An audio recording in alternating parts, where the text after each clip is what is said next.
Hello everyone, welcome back to our YouTube channel AR study classes. So हम पढ़ रहे हैं डिज़ाइन ऑफ कंक्रीट स्ट्रक्चर और हमारा कॉलम चैप्टर चल रहा था। और प्रीवियस लेक्चर में हमने PU MU इंटरेक्शन कर्व पढ़ा था, जो कि ऊपर देखिए लिखा भी है, जिसमें 3 जोन होते हैं। तीनों जोन के बारे में हमने देख लिया था। अब अगर आपके एग्जाम में आएगा तो आप कुछ थोड़ा बहुत लिख देंगे। ठीक, चलो आज स्टार्ट करेंगे हम axially loaded with uniaxial bending column की डिजाइनिंग। क्या क्या इसमें स्टेप होंगे ये देखेंगे। ठीक, और उसके बाद बाई एक्सियल का भी डिजाइन का स्टेप देख लूंगा। उसके बाद अगले लेक्चर में मैं एक आध क्वेश्चन करा दूंगा। ठीक, तो आज केवल हम डिजाइनिंग स्टेप देखेंगे, किसके?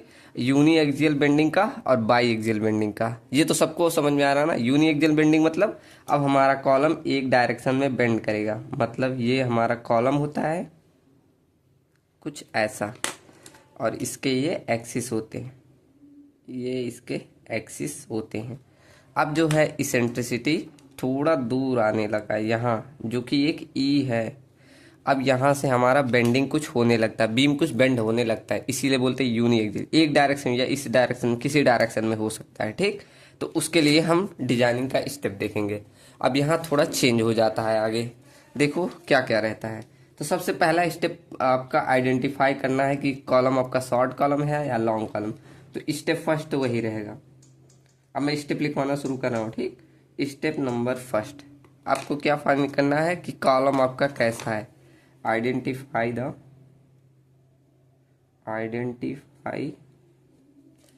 Short column.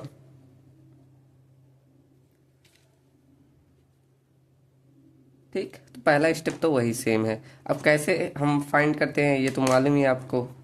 क्या? L effective upon LLD is less than 12। ठीक, तब वो आपका शॉर्ट कॉलम आता है। अगर नहीं आया तो आपका लॉन्ग कॉलम हो जाता है। अगर उससे कम ज़्यादा हुआ तो पेडेस्ट्रियन हो जाता है। ठीक, ये तो बहुत बार निकालनी है। स्टेप फर्स्ट आपका सेम पीछे की तरह। अब निकलेंगे स्टेप नंबर सेकेंड। अभी स्टेप 2 तो सेम ही रहेगा जैसे पीछे पढ़े हैं। अब स्टेप 2 क्या फाइंड करते हैं? Minimum eccentricity. क्या? Minimum eccentricity. जैसे पीछे फार्मूला था वैसे ही मिनिमम इसेंट्रिसिटी। ठीक, अब इसे कैसे निकालते हैं? सबको याद हो गया होगा formula. E minimum equal to क्या? L0 अपॉन 500 प्लस LLD/30 या 20 mm। इन दोनों में से जो वैल्यू आपकी मैक्सिमम आ जाएगी वही आपकी ई मिनिमम आ जाएगा। सॉरी दिखाना, देखो इन दोनों में से जो आपका आ जाएगा मैक्सिमम वैल्यू वही आपका मिनिमम इसेंट्रिसिटी आ जाएगा। अब आगे क्या करना है? जब आपको यहाँ मिनिमम इसेंट्रिसिटी मिल जाती है तो आपको यहाँ से निकाल लेना है minimum bending moment, MU minimum. अब ये कैसे निकालोगे? ये आप निकालोगे, PU लोड आपको दिया रहता है, इनटू मल्टीप्लाई कर दो ई मिनिमम से, तो वहाँ आपका मालूम चल जाएगा मिनिमम बेंडिंग मोमेंट। यहाँ लिख लो क्या क्या गिवन डाटा रहेगा। देखो इसमें गिवन भी रहता है, तो गिवन डाटा देखो क्या क्या दे देगा आपको। क्रॉस सेक्शन दे सकता है कि क्रॉस सेक्शन आपका कैसा है, वो क्रॉस सेक्शन का पूरा डायमेंशन आपको दे देगा, क्रॉस सेक्शन डायमेंशन। उसके बाद grade of concrete, grade of steel ये दे देगा, PU लोड दे देगा आपको, MU की वैल्यू देगी। इतनी सारी वैल्यू आपको ऑलरेडी क्वेश्चन में दिया रहेगा। तो जब ये सारी मिल गई, आपने निकाल लिया MU मिनिमम। अब आप एक कंडीशन चेक करेंगे। अगर आपका इफ़ MU मिनिमम की वैल्यू ज़्यादा आ जाए, MU जो आपको यहाँ दिया रहेगा, अगर ये देखो कौन सा, अगर रेक्टेंगुलर रहेगा तो दोनों का दिया रहेगा, X और Y दोनों का, मतलब MU X से या MU Y से, ये और है। ठीक, दोनों में से अगर MU मिनिमम बड़ी आ गई तो आप जैसे पीछे डिजाइन करते थे वैसे ही करना है। कैसे? इन दिस केस ऐसे लिख लेंगे, in this case design the column as axially loaded column। ठीक, उसे एकदम एक्सियली लोडेड कॉलम की तरह डिजाइन करना है। जैसे पीछे करते हो, क्या करते हो, लोड कैसे निकाल लेते थे, वहाँ निकाल लेते थे P U equal to 0.4 F C के into area of concrete plus 0.67 F Y into area of steel. ऐसे आप पी यू की वैल्यू निकालते थे पीछे। ठीक, ऐसे करना है डिजाइन। तो समझ में आया ना कि अगर आपका ई मिनिमम आपने यहाँ से निकाल लिया, फिर आप वहाँ से एम यू मिनिमम निकालेंगे कैसे, पी यू इंटू ई मिनिमम से मल्टीप्लाई करके। पी यू आपको क्वेश्चन में दिया रहेगा, ई मिनिमम यहाँ से निकाल लेंगे। फिर आप कंडीशन चेक करेंगे कि एम यू मिनिमम की वैल्यू आपको जो है यहाँ प्रोवाइड की गई है एम यू मिनिमम उससे छोटी है। अगर छोटी है तो पीछे की तरह आप डिजाइन कर लेंगे। लेकिन अगर ये बड़ी आ गई, अगर ये केस उल्टा हो गया, अब यहाँ से लिखेंगे अगर बट इफ़ आपका जो है एम यू मिनिमम की वैल्यू, एम यू मिनिमम जो हमने निकाला वो छोटी आ जाए, एम यू जो प्रोवाइड किया जाएगा आपको क्वेश्चन में वो दोनों डायरेक्शन में देगा, एक्स और वाई दोनों में दे सकता है अगर रेक्टेंगुलर है। ठीक, तो दोनों में से अगर ये बड़ी वैल्यू आ गई तब आपको क्या करना है, then consider column is subjected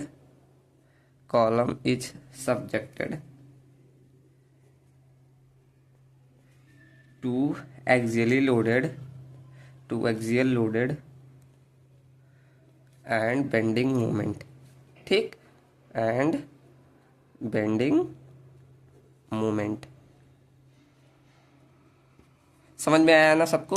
पहले आपको चेक करना है कि एम यू मिनिमम की अगर छोटी है तो जैसे हम एक्सियली लोडेड में करते थे डिजाइनिंग वैसे कर देना है। लेकिन अगर एम यू मिनिमम की वैल्यू छोटी आ गई कंपेयर टू एम यू से, तब आपको क्या कंसीडर करना है कि वहाँ बेंडिंग मोमेंट आएगा ही आएगा। ठीक, चलो यहाँ तक सबको समझ में आया होगा। अब आपका नया स्टेप चालू हो जाएगा, स्टेप नंबर 3। अब यहाँ थोड़ा सा अलग आ जाता है ये स्टेप, जैसे कि हमने पीछे P U M U interaction कर पढ़ा वही वाला यहाँ यूज आ जाएगा। ठीक, तो यहाँ लिखेंगे स्टेप नंबर 3 में डिजाइन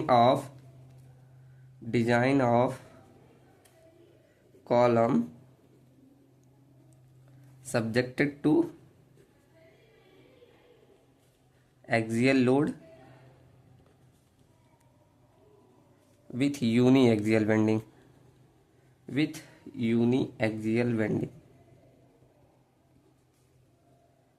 अब यहाँ स्टेप नंबर 3 आप ये डाल देंगे कि हमने कंफर्म कर लिया कि अब हम डिजाइन करेंगे किसके आधार पे, कि हमारे बीम में यूनी एक्सियल बेंडिंग आ रहा है। अब आ रहा है तो इस केस में आपको 3 चीज़ें निकालनी पड़ेंगी। अब ये 3 चीज़ें क्या है, देखो ए डालो, आपको निकालना पड़ेगा डी डैश बाई डी, क्या D dash by capital D, ये वैल्यू निकालनी पड़ेगी। अभी क्या है सब बता रहा हूँ। सेकंड आपको निकालना पड़ेगा एक्स वैल्यू, अभी एक्स वैल्यू क्या है अभी सब बता रहा हूँ, एक्स वैल्यू। एंड सी आपको निकालना है वाई वैल्यू। ये 3 चीज़ें निकालनी है। अब ये क्या है, देखो डी डैश बाई डी आप इजीली निकाल सकते हैं। कैसे, जैसे ये आपका कॉलम है, मैं एक फिगर बनाऊँ छोटा सा, देखो मैंने यहाँ कॉलम बनाया। अभी यहाँ से डी डैश बाई डी का मान निकाल लेंगे आप। देखो ये पूरी डेप्थ को हम कैपिटल डी से डिनोट करते हैं, ये हमारा कैपिटल डी होता है। तो मैंने पीछे मेंशन ही कर दिया था कि डायमेंशन आपको दिया रहेगा, तो कैपिटल डी का मान तो आपको मालूम चल जाएगा।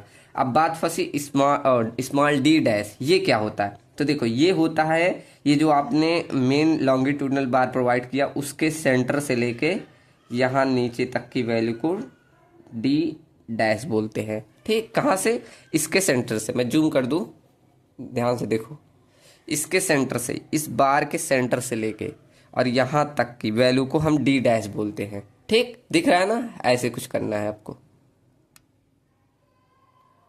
चलिए, तो यहाँ से अब डी डैश कैसे निकालोगे, अब इजीली निकाल लोगे। तो डी डैश बराबर, अगर हम क्या कर दें इस टोटल कैपिटल डी में से, मतलब इसको बोल सकते हैं आप, नहीं ऐसे ना कीजिए, आप क्या कर लीजिए, अगर हमें ये मालूम है ये हम क्या प्रोवाइड करते हैं क्लियर कवर, और एक क्लियर कवर से ध्यान से रुको जूम करके बताऊं, देखो ये अगर हमें मालूम रहता है इसको यहाँ से जो खाली डिस्टेंस है इसको क्या बोलते हैं क्लियर कवर, ये हम ऐड कर दें क्लियर कवर, ये ऐड कर दें, प्लस अब हमें क्या चाहिए, ये जो हम डाया ऑफ क्या कर दें, ये क्या होता है स्टीरअप, यहाँ स्टीरअप नहीं बोलते, यहाँ लेटरल टाई बोलते हैं। ठीक, तो यहाँ बोलेंगे डाया ऑफ लेटरल टाई, ये ऐड कर देंगे इसको और इसको। पहले क्लियर कवर ऐड किया, फिर डाया ऑफ लेटरल टाई, अब बचा ये मेन डाया जो मतलब ये लॉन्गिट्यूडनल बार है। तो इसका हम क्या करेंगे, सेंटर लिए हैं तो मतलब प्लस में इस बार डाया का आधा ले लीजिए, बार डाया बाई 2। तो कुछ इस तरह आप इजीली निकाल लेंगे। क्या फॉर्मूला आ जाएगा, ये कि D dash bar equal to क्या, clear cover plus dia of lateral tie plus में इस जो मेन डाया है लॉन्गिट्यूडनल डाया है उसका आधा कर देंगे, तो वहां से आपका डी डैश निकल जाएगा। अब ये किस काम के आता है, मैंने शायद आपको बताया था जब हम पढ़ेंगे SP16 आप IS कोड निकालेंगे तो वहाँ पर जब आप PU-MU इंटरेक्शन कर्व खोजते हैं ना, ये मेरे हाथ पे देखते जाइए, वहाँ जब हम PU-MU इंटरेक्शन खोजते हैं तो हमें यही D डैश बाई D की वैल्यू निकालनी होती है। तो इसी आधार पे हम PU-MU इंटरेक्शन कर्व को चूज करते हैं। रुकिए मैं आपको दिखा दूँ एक बार। अब देखो यहाँ पर मैंने SP16 चार्ट खोला है, अभी देखो आप सबको दिखा रहा हूँ। ये देखो ये एक PU-MU इंटरेक्शन कर्व है, ऐसे बहुत सारे आपको मिल जाएंगे उसी आधार पे। देखो D डैश बाई D, अब जहां पर D डैश, यहाँ देखो किनारे लिखा है D डैश बाई D, आपकी जो वैल्यू आएगी उसी आधार पे आपको वो कर्व उठाना है, फिर MU और PU कर्व का ये X वैल्यू और Y वैल्यू का मान निकालना है, फिर जहां पर कट करे वही वैल्यू आपको ले लेना है। ठीक, मतलब आपने ये पहला स्टेप कर लिया, D डैश बाई D निकाल लिया, फिर वहां से आप ये चार्ट ऐसे चूज कर लेंगे। ठीक, ये वाला ऐसे देखो सबके लिए, जैसे D डैश बाई D 0.5 आ गया, 0.05 आ गया, दिख रहा है ना सबको। देखो अगर 0.05 आ गया तो ये वाला चार्ट लेना है, अगर आपका आ गया D डैश बाई D की वैल्यू 0.10 आ गया तो आपको ये लेना है। ऐसे बहुत सारे बने हुए हैं, ठीक, देखो कितने सारे बने हुए हैं, ऐसे इसी आधार पे आपको चूज करना। और यहाँ पर ग्रेड ऑफ का मतलब स्टील भी देखना है, ये भी वैल्यू करता है। देखो यहाँ पर FY 250 के लिए D डैश बाई D की वैल्यू 0.05, तो इस आधार पे लेना है। ठीक, समझ में आया ना। अब ये सब लोग समझे कि ये डी डैश बाई डी क्या है। अब एक्स वैल्यू क्या है, वाई वैल्यू क्या है, ये हम लोग कल ही सीख गए थे। एक्स वैल्यू क्या होता है, मोमेंट जो नीचे रहता है MU अपॉन FC के BD स्क्वायर, ये आपका एक्स वैल्यू होता है। ऐसे वाई वैल्यू क्या होता है, वाई वैल्यू आपका होता है PU अपॉन FC के B इंटू D, ये आपका y वैल्यू होता है। अब इसी आधार पे चलो मान लो कोई D डैश मतलब कोई वैल्यू आई, मैं एक कर्व बना दे रहा हूँ ऐसे सपोज करके। देखो मैंने एक PU-MU इंटरेक्शन कर्व बनाया। अब यहाँ पर आपको ऐसे वैल्यू दी जाती है, जैसे मान लो ये वैल्यू है 0.8, ये 0.9, ये 0.10, अब ये 0.11, ऐसे आपका वैल्यू आएगा। अब क्या करना है, आप एक्स वैल्यू निकालेंगे, वाई वैल्यू, आपकी कुछ ना कुछ वैल्यू आ जाएगी। आप वो वैल्यू रख के दोनों को एक साथ मिलाएंगे, जैसे मान लो ये आ गया और उसके बाद आपने मिलाया तो यहाँ मिल गया, ऐसे 0.9 पे समझो मिल गया। ऐसे आप काटेंगे दोनों, मतलब यहाँ कोई वैल्यू आ जाएगी, यहाँ आ जाएगी, दोनों को आप एक साथ ले जाएंगे, ऐसे लाइन मिलाएंगे तो एक ना एक पॉइंट पे जाकर मिल जाएंगी, मतलब इसी कर्व से कहीं ना कहीं एक साथ इंटरसेक्ट करेगी। वही वाला पॉइंट आपको ले लेना है, जैसे मान लो ये इंटरसेक्ट किया 0.9 पे। अब क्या करना है, यही से आपको मिल जाता है एक चीज, क्या, परसेंटेज P अपॉन बी बोल रहा हूँ FC के इक्वल टू आपका होता है K। अब K क्या होता है, ये एक फॉर्मूला है, ये IS कोड द्वारा दिया जाता है। अब यहाँ परसेंटेज P बराबर होता है परसेंटेज ऑफ स्टील और FC के तो ग्रेड ऑफ कंक्रीट। अब K क्या होता है, जहां पर ये वैल्यू इंटरसेक्ट करती वो वाला वैल्यू, जैसे percentage P equal to FC के बराबर 0.9, ये आपको मिल गया। अब क्या आप एरिया ऑफ स्टील निकाल सकते हैं कि नहीं, अब हम कैसे फाइंड कर सकते, ये आपका होता है परसेंटेज ऑफ स्टील। ठीक, तो यहां से आप एरिया ऑफ स्टील निकाल लेंगे, कैसे, चलो अभी आगे सिखाता हूं। अब आप डाल लीजिए अगला स्टेप। यहां तक समझ में आया ना सबको कि इस वाले स्टेप में क्या करना है, पहले D डैश बाई D निकालना है, फिर एक्स वैल्यू, फिर Y value. D dash by D dash से हमें क्या करना है, PU-MU इंटरेक्शन कर्व लेना है, कहाँ से, IS कोड से। उसके बाद एक्स वैल्यू वाई वैल्यू निकालो, फिर जहां पर वो दोनों इंटरसेक्ट करे वो वैल्यू K की वैल्यू हो जाती है, फिर इसी फॉर्मूले पे रख देना है। अब यहां तक समझ में आया, फिर अगला स्टेप डालो, स्टेप नंबर 4। अब स्टेप नंबर 4 क्या होता है, यहां से आप क्या फाइंड कर सकते हैं, एरिया ऑफ स्टील। तो यही लिखेंगे we will find a value of P upon FC के फ्रॉम कर्व। तो कर्व से हमने क्या पी अपॉन एफ सी के की वैल्यू फाइंड कर ली। अब यहाँ पी ना लिखे से परसेंटेज ऑफ पी की लिखिए। परसेंटेज ऑफ पी मतलब क्या, जैसे हम निकालते थे पीछे जब सीयर स्ट्रेस चैप्टर पढ़ते थे तो वहाँ जो हमने पढ़ा था वही सेम, मतलब percentage of area of steel है ये। ठीक, तो यहाँ पर लिखेंगे, हम जानते हैं percentage of P upon F C के इक्वल टू क्या होता है, के, ये होता है। लेकिन हमने के की वैल्यू क्या फाइंड कर ली, 0.9। तो अभी तो मतलब ये तो एग्जाम्पल लिया था, ये एग्जाम्पल लिया था, ऐसे रियल में नहीं लेना। ठीक, तो यहाँ से आपको एरिया ऑफ स्टील निकालना है। तो हमें मालूम है percentage of P equal to क्या लिख सकते हैं, के इंटू एफ सी के लिख सकते हैं। इसको मान लो इक्वेशन फर्स्ट, ये ऐसे लिख सकते हैं ना, परसेंटेज ऑफ मतलब एरिया ऑफ स्टील को यहीं रोक दिया, इसको इधर भेज दिया। अब हमें पता है, वी नो दैट हम पीछे भी पढ़ते आए थे कि percentage of P equal to क्या होता है, area of steel upon B into D. Into में आपका क्या हो जाता है, 100। हम ये फॉर्मूला इजीली पहले से ही जानते हैं, क्या, परसेंटेज ऑफ पी के equal to area of steel by B D into 100। ये हमें पहले से ही मालूम है, हम पहले से ही पढ़ते चले आए। ठीक, तो क्या आप यहाँ पर आप क्या कीजिए, परसेंटेज ऑफ पी के की वैल्यू यहाँ रख दो, रख देंगे तो कुछ ऐसा आ जाए, के इंटू एफ सी के equal to area of steel into B into D into 100। अब हमें निकालना क्या है, एरिया ऑफ स्टील। निकाल सकते हो ना सब लोग। अब एरिया ऑफ स्टील यहीं रोक दो, इसको इधर भेज दो, तो ये आपका आ जाएगा के इंटू एफ सी के इंटू में ये B into D divided by, ये डी रहेगा, B into D divided by 100 equal to area of steel. तो आप इजीली यहाँ से एरिया ऑफ स्टील निकाल लेंगे। ठीक, हमारा मेन उद्देश्य क्या होता है, यही एरिया ऑफ स्टील को फाइंड करना, और हमने निकाल लिया। ठीक, चलो अब यहाँ से एज्यूम करके आप नंबर ऑफ डाया भी फाइंड कर सकते हैं, नंबर ऑफ बार। तो यहाँ पर एज्यूम कर लीजिए डाया ऑफ बार, आप कुछ भी एज्यूम कर लीजिएगा। ठीक, उसके बाद आप निकालेंगे नंबर ऑफ बार। कैसे, आपको एरिया ऑफ स्टील मिल गया, डिवाइड कर दीजिए π/4 इंटू डाया ऑफ बार से। ठीक, ये आपने निकाल लिया एरिया ऑफ स्टील को। अब सेम आप आगे देखेंगे, अब डालिए स्टेप नंबर 5। अब ये तो हमने कर दिया लॉन्गिट्यूडनल रेनफोर्समेंट के लिए। अब हम काम कर दो ट्रांसवर्स रेनफोर्समेंट के लिए। ठीक, अब इसमें क्या निकालना होता है आपको, डाया, पहला आप निकालेंगे dia of lateral ties, dia of lateral tie, ये निकालेंगे। इसके लिए हम पीछे भी पढ़ा है वही फॉर्मूला, 5 मेन बाई 4 या 16 बोल रहा हूँ, 6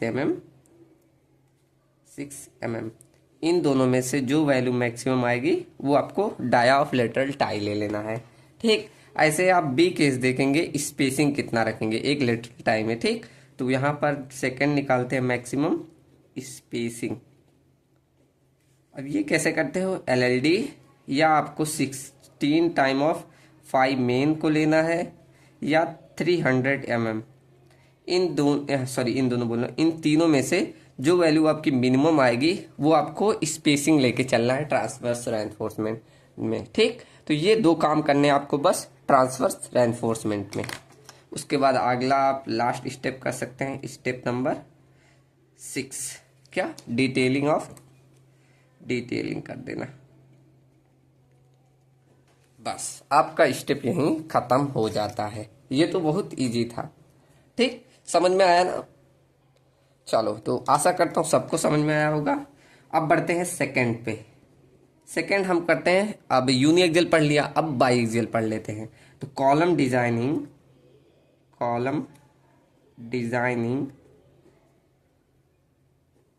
to axially loaded with biaxial bending. ठीक, अब इसकी डिजाइनिंग करते हैं। अब हमारा क्या आ रहा है, बाई एक्सियल बेंडिंग। अब इसका मतलब समझ रहे हैं ना सब लोग, मैंने तो पहले ही बता दिया था, लेकिन एक बार और बता दे रहा हूँ। अब बाई एक्सियल बेंडिंग का मतलब ये आपका न्यूट्रल एक्सिस, ठीक। अब क्या होगा, आपका कहीं मतलब जो इसेंट्रिसिटी आता है यहाँ बीच में आ जाता है, मतलब ये आपका एक्सिस से यहाँ एक्स डायरेक्शन में और वाई डायरेक्शन में दोनों में ई मिनिमम आता है, मतलब ई वाई और ई एक्स दोनों में आपको देखना पड़ता है, दोनों दिशाओं में ये दूर होता है, मतलब मेन तो आपका ये सेंटर से होता है, ठीक। तो इसीलिए हमें क्या दोनों डायरेक्शन में बेंड करता है, इसीलिए इसे बोलते हैं बाई एक्सियल बेंडिंग, ठीक। इसका मेन मतलब ये होता है। अब इसकी डिजाइनिंग कैसे करोगे, तो इसमें भी देखो क्या क्या आपको गिवन रहेगा, पहले देखो गिवन डाटा क्या क्या रहेगा। आपको दे सकता है पीयू लोड, आपको मूवमेंट दे सकता है एक्स डायरेक्शन में और वाई डायरेक्शन में, इसमें दोनों में देगा। मूवमेंट एक्स डायरेक्शन में और वाई डायरेक्शन में, इसमें दोनों देगा, ठीक। और आपका ग्रेड ऑफ कंक्रीट दे देगा, ग्रेड ऑफ स्टील भी देगा, और आपको क्रॉस सेक्शन ऑफ डायमेंशन दे देगा, क्रॉस सेक्शन डायमेंशन ये आपको देगा, ठीक। तो इतनी सारी चीजें आपको दी रहेगी ऑलरेडी क्वेश्चन में। अब आपको स्टेप फॉलो करना है। Step number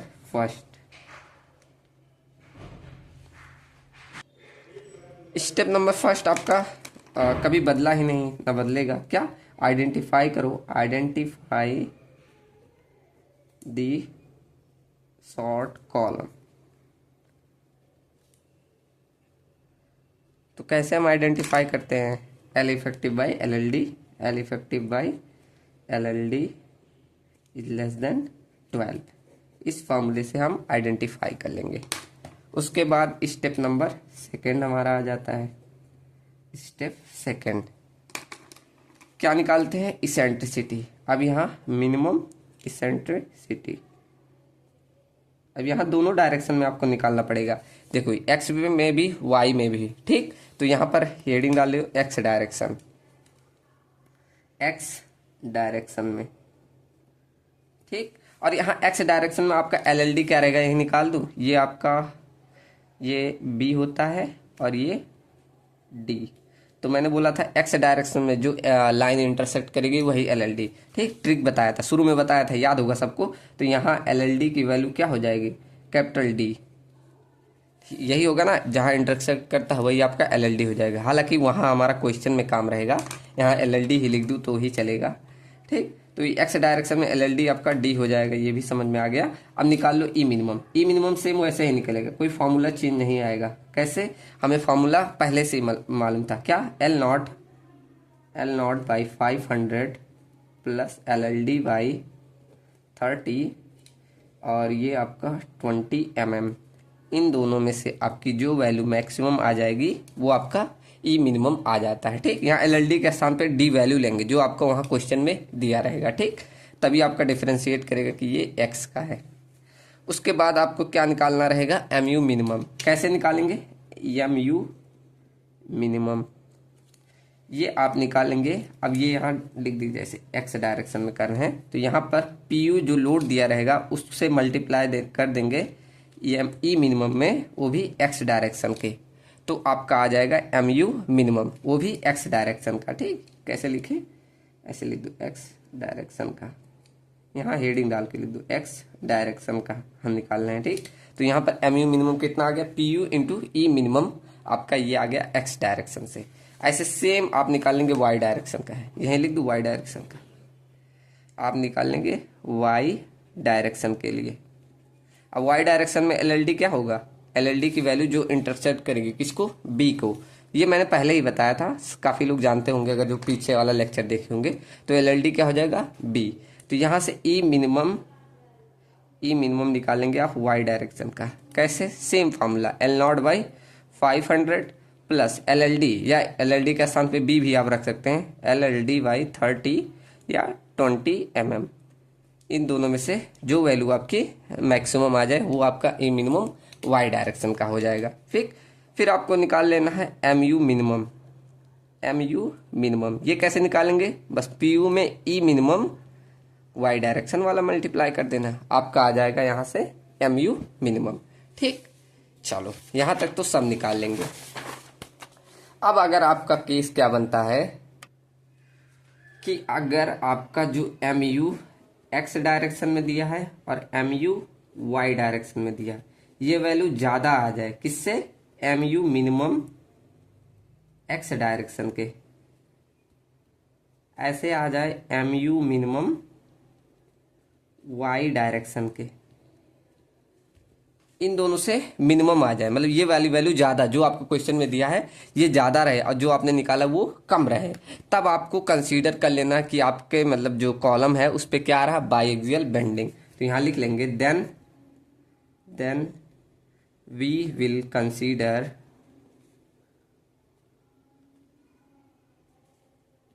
consider our column is subjected to axially loaded and biaxial bending।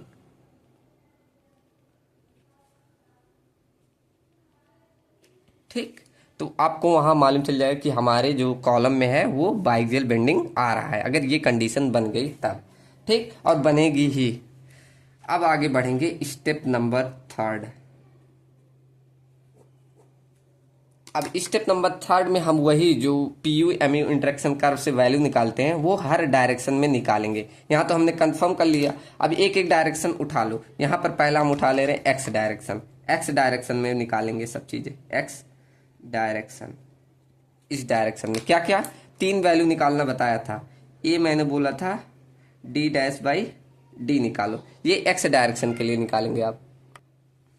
और बी निकालते हैं हम एक्स वैल्यू एंड सी हम निकालते हैं वाई वैल्यू। एक्स वैल्यू क्या होती है, M U upon F C के बी डी स्क्वायर। ऐसे ये भी निकालते हैं P U upon F C के बी डी। ठीक, सेम जैसे हमने प्रीवियस में किया है ऐसे लिख सकते हैं, सेम एज प्रीवियस, वैसे ही आपको करना है। ठीक, यहां से हमें क्या मिलता है, एक दिख रहा है सबको, यहां से हमें P U M U interaction curve इस चीज से मिल जाएगा। फिर ये वाली वैल्यू जहां इंटरसेक्ट करेगी हमें मिल जाएगा के की वैल्यू। तो यहां से लिख देंगे थोड़ी सी theory. Now with help of above data we can find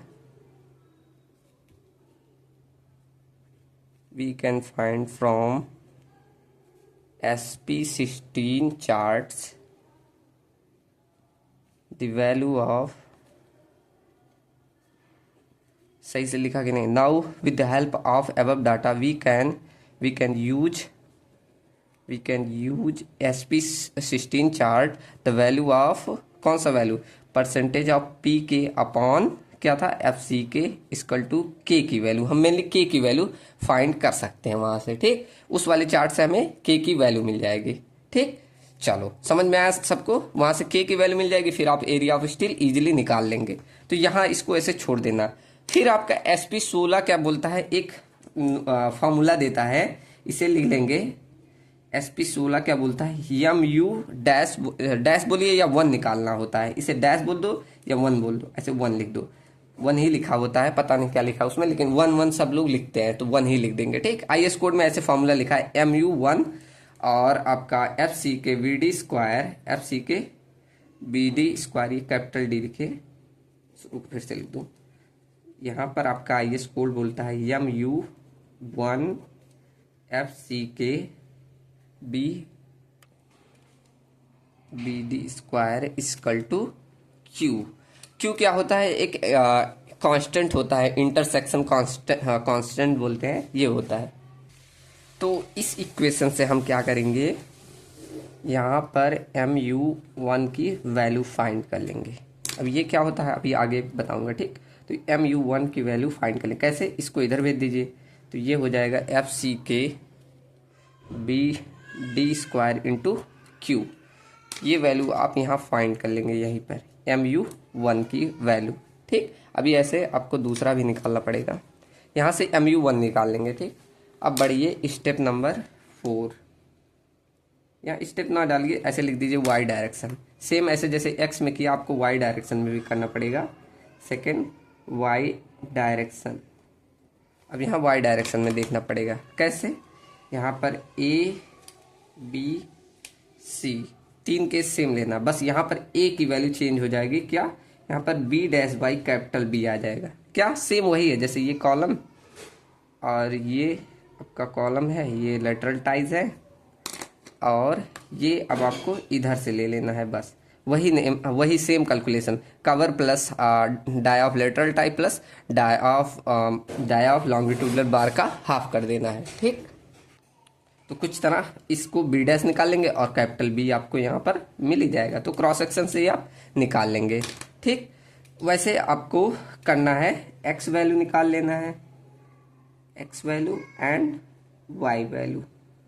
x value क्या होता है, mu अपॉन एफ सी के बी डी स्क्वायर, एंड ये आपका y वैल्यू क्या होता है, P U upon F C के बी इंटू डी, ये होता है। ठीक, यहाँ पर देखो मैंने स्मॉल डी लिख दिया ऊपर, ये सब कैपिटल डी कर लीजिएगा, ये कैपिटल डी रहेगा। ठीक, पीछे भी नहीं कर दी, पीछे भी मैंने स्मॉल डी लिख दिया, ये कैपिटल डी रहेगा। ठीक, चलो तो ये करेक्शन कर लीजिएगा।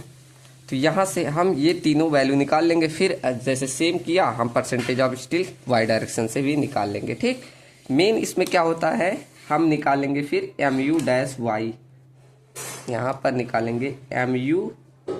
अब ये हमारा x डायरेक्शन का था, अब ऐसे आप सेम y डायरेक्शन में mu1 निकालेंगे। अब इसका भी फॉर्मूला सेम होता है, mu1 अपॉन एफ सी के B into D equal to, इसका कांस्टेंट दूसरा हो जाता है, ये क्यू दिया तो ये आर देता है। तो यहाँ पर mu डैश की वैल्यू mu y डायरेक्शन का 1 की वैल्यू कैसे निकालेंगे, यही सेम आर और जो कांस्टेंट है उससे मल्टीप्लाई कर देंगे, एफ सी के बी इंटू टी। ठीक, तो यहाँ पर आपको मिल जाएगा mu डैश 1 का y के डायरेक्शन में। ठीक, तो ऐसे कुछ ये निकालेंगे। अब यही दोनों वैल्यू जो लिए हैं इससे आप चेक करते हैं क्या, देखो ये आप स्टेप नंबर अगला डाल लीजिएगा, स्टेप नंबर 5। क्या करते हैं आप, यहाँ चेक करते हैं। कैसे चेक किया जाता है, जो अभी हमने mu(x) निकाला और mu(x1) निकाला, इन दोनों का सम ऐसे कुछ, mu(x) अपॉन में mu(x) फर्स्ट का प्लस में mu(y) अपॉन mu(y) फर्स्ट, इन दोनों के पावर एक चीज रहती है। अभी इसका मान निकालना बताऊंगा, अल्फा n,